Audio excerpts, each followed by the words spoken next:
পারছেন না? আরে আমি জীবন জীবন গুন্ডা বাপ জন্ম দিয়েছে পরবি দেয়নি, মা লজ্জা নিয়ে চলে গেছে ওই স্বর্গে। এই তো খেতে খেতে আর পেটো মারতে মারতে বড় হয়েছি, আপনাদের কাছে মস্তান আখ্যাও পেয়েছি। সকালে বিয়ার, দুপুরে রাম, রাত্রে হুইস্কি খেয়ে থাকি টং, এনিথিং রং। এই যে দেখছি গাজনের সং। এখন যাও তো এখান থেকে, আমার মাথায় এখন অনেক অনেক চাপ আছে। আরে চাপ তো আপনাদের মতন পুলিশ অফিস থাকতে থাকবে। আর চাপ পড়ে তখন ওই বসকে ডাকবে। আমাদের কাছে ব্যাপার এত সহজ নয়। সরকার পাড়াটা 3 বছর ট্রেনিং দিয়ে তারপরে চাকরিটা দিয়েছে। তোমার মতো মেয়েদের বুঝিয়ে কোনো লাভ নেই।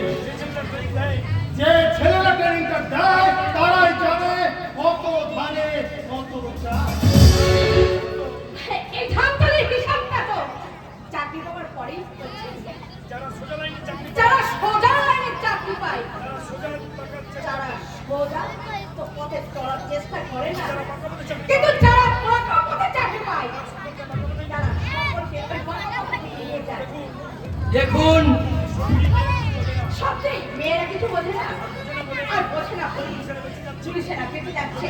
যদি বুঝতো তাহলে পৃথিবীর সমস্ত এই মা বোন পুরুষ জন্মাবার বদলে হিজড়ে জন্ম নিত।